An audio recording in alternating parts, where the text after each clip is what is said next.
Disney has been in the news recently a ton when it comes to laying off multiple employees. I think something like 7,000 employees. I believe Disney at this point is trying to save or cut at least $5.5 billion within their budget.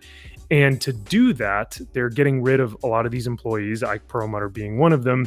So what does that mean for Marvel Comics, where Perlmutter was the CEO of Marvel Entertainment and Disney kind of sucking in the Marvel Entertainment title under that Disney umbrella? So to talk to me about this and kind of help me talk through some of these ideas is my good friend Aaron. What's going on, brother? Thanks for being here. Hey, Maximum Overdrive. What's going on? I texted you initially when this kind of happened, and I was like, okay, man, you got to help me understand this. Like, what does this mean for the comics division of Marvel if they have just been, kind of enveloped by Disney? What does that mean for the comic books now? So can you give us kind of like an overview of what that might look like from your perspective of things? Yeah, absolutely. It might mean nothing. It might just mean that, Ike Perlmutter was a thorn in Bob Iger's side. He was with Nelson Peltz, the activist investor that was trying to get space on the board so they could kind of redirect the damage that Bob Iger's done to the company. And when Nelson Peltz withdrew that, when Bob actually acquiesced to their demands and said, okay, we're going to do this, and we're going to do this, and we're going to do this restructuring, and and Nelson Peltz backed off. It was a really Ike was on borrowed time at that point. He'd made an enemy of the CEO and had a target on his back. So that isn't surprising, and that may just be all this amounts to. But I think what you're going to see, and whether it happens quickly or it happens more slowly, is what guys like me, Neon at Clownfish TV, West Thinking Critical, that we've all been discussing, which is Disney typically, the way they handle their own characters is they brought it all under Disney Publishing, and then they license it out to other publishers. And I think this is the first step to that happening with Marvel Comics. There's not really, Marvel doesn't generate enough revenue to, it's a drop in the bucket for Disney. So yeah. Disney often will cut divisions, even if they're profitable, if what they're, the cost that they're putting out to make that profit is not enough of a margin for them. They'll cut it. So I think what you're probably going to see is, within the next, depending on how aggressive Disney's going to be with this, I think you're going to see Marvel Comics start shifting to Burbank. I think that longtime Marvel employees will be offered a place at Burbank, but won't be offered any, any funds to move or anything like that, which is a way that, companies tend to get rid of people that are redundant or that are making high salaries. So, your C.B. Cebulskis, your Tom Brevoorts, you may eventually see them given an offer to come out to California if they pay their own way. And they'll most likely stay. So then Disney gets to cut those salaries, and then they put it all under Disney Publishing, employees that they already have in Burbank. And they look at, if Dan Buckley is still with the company and he moves to Burbank and he oversees everything, maybe they keep publishing themselves the way that they've been doing. Or the more likely scenario is that eventually Disney just gets tired of this and they shut Marvel down as its own independent entity, and they just start licensing those books out to other people to produce content. And that's kind of where I see a lot of this happening, because we saw that Fantastic Four book that came out by Alex Ross, which actually did really, really well. And it was a well-done book. And it wasn't even published by Marvel or Disney or anything. Like it was completely independent, right? I went through a book publisher. Yeah. So I think in terms of that, is that kind of an example of what we may see with a lot of these books and a lot of these creators is just kind of going more independent publishing and licensing those things out? I mean, I suspect it's worked out for Disney as far as their standards characters. They're in the hands. Now the Disney license is in the hands of Dynamite. And I think there's some for better and some for worse in that regard. But it just makes more sense for them to have somebody pay them to use their characters, and then when the license is up, they own all that material and they can just pass it on to the next publisher. It's just more, it just makes more business sense from their perspective, and I think that eventually that's where they're going to head. I think creatively it's tough to say that it's worse, because right now the creative at Marvel is in such a poor state. You've got so many people there that should be gone, so many people there that don't know what they're doing or just don't care or just coasting. The X-Men are a perfect example of that. Jordan White, and the terrible job that he's done overseeing the X-Men, and is just damaging that franchise. I don't think that you could do worse handing it off to somebody else at this point. Yeah, because my we kind of saw this with DC a little while ago, where they were saying, yeah, we're going to start licensing out our characters, but I wonder if that begins to dilute the brand, or if by doing so it actually enlarges your brand by getting it out to more people. More people get these books in their hands, and the characters have larger influence. But I don't know. It's tough to say, like you said. But in terms of those like single issues, those single monthly issues from X-Men or Avengers or whatnot, I kind of have a feeling that we're going to see less books published monthly, which may be a good thing in terms of oversaturation. And I feel like they're only going to be marketing, like for film. So like once the new whatever film comes out, they're just going to start, throwing books on the shelves to promote that movie. Does that seem like something that they are going to do, or am I incorrect with kind of? No, I think maybe it's certainly in the realm of possibility. I don't think that it necessarily will happen, but it certainly could. And that's kind of like the unpredictability of this. You've got people out there, you've got Heidi McDonald out there saying like, oh, you just love to see Ike Perlmutter get gone, and it's like you're not even looking at the larger ramifications of this decision, are you? And so many people in the industry don't look at it that way. They think, oh no, Marvel will never go away in the way that it is right now. Marvel means nothing to Disney aside from an IP farm, and they've already got 70 years worth of stories they can draw from. And if you look at the movies now, they're not really following the books anyway. They're just grabbing right now, phase 4 and 5 is just them grabbing the lame characters that nobody likes, and they fast forwarded to all different Marvel and just left all this great, just stories by geniuses and giants just left behind so that you can get to the identity politics crap. And unfortunately, they're hitting diminishing returns with that. They have to put out so many books to maintain a certain level of profit on paper. And it's just absolutely ridiculous. So I think if it gets folded under regular publishing, they're going to look at that. They're going to look at the numbers, and they're going to start making some hard cuts. That's just, that's the state that Disney's in right now. And they've put themselves there with these bad decisions.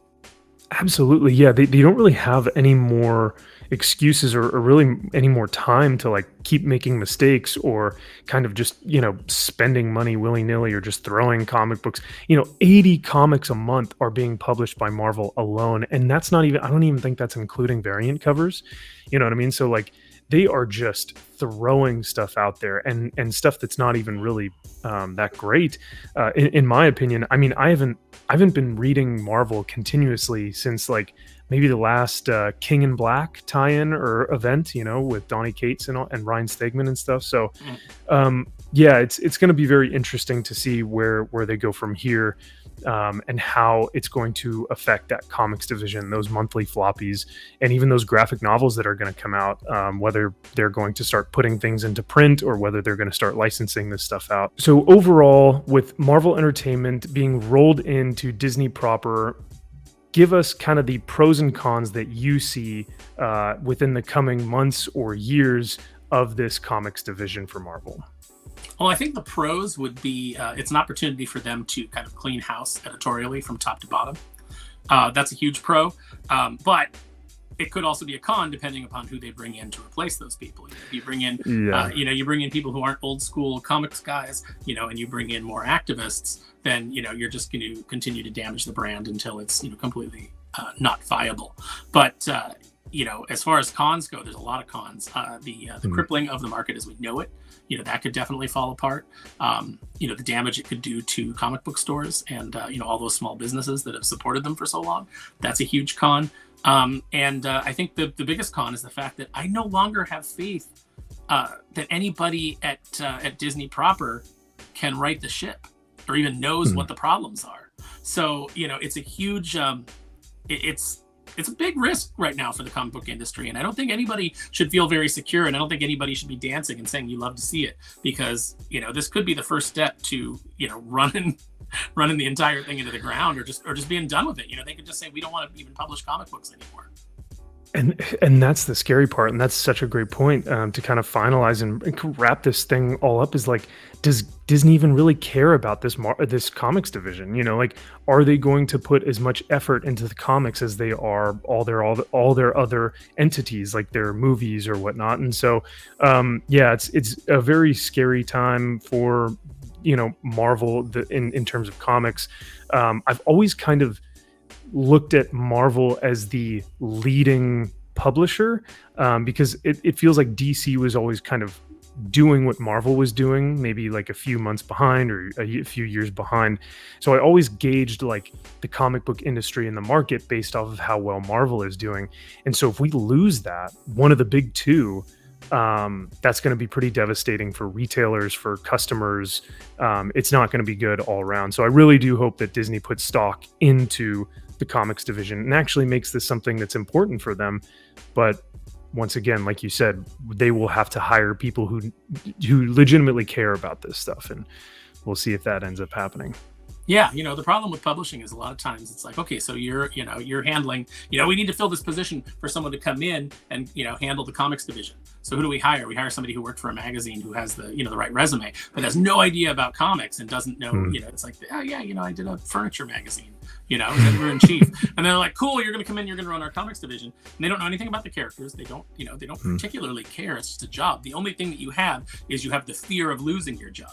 So what you get is you get a lot of people in positions of approvals and things like that their only concern is whether or not they're going to get in trouble. They're not looking to take any risks creatively. They're not looking to do anything, really big and bombastic. And I think you need that if you want to have a successful comics division. I think that what they need to do is they need to flush the management at Marvel. All these guys that have just been sitting there forever and are jaded and don't care anymore and are just phoning it in, waiting for that golden parachute or that, cheap watch that they're going to get, whatever it is that Marvel gives you after being there for 20 years. I can't imagine it's very much. And you need people that are passionate about this and that have new ideas about how to get books out there. I think that, just to your point about Marvel being kind of the industry leader, Marvel is the tide that raises all ships. If Marvel's doing well, the entire industry does well. This has been the history of the industry as long as I've been in it, since the 90s when I first started reading comics and working in comic book stores. If Marvel is knocking it out of the park, everybody does better. If Marvel is suffering, everybody suffers. It's just the way that it is. And Marvel has been in such a bad creative place since 2015, 2016, that they have to put out 80 books a month even to maintain their market share. And you've seen DC adopt the same disastrous things that hurt Marvel, but even further with it. It's DC is great because they're always like, hey, that's a really dumb idea. Let's do that, but more. Let's do it. Yeah. Let's crank it up to 11. Let's do it even more. Let's go bigger. This really blew up in Marvel's face, but we'll be the ones to get it right. In the films and in the comics, it's incredible. Yeah, it's exhausting to see.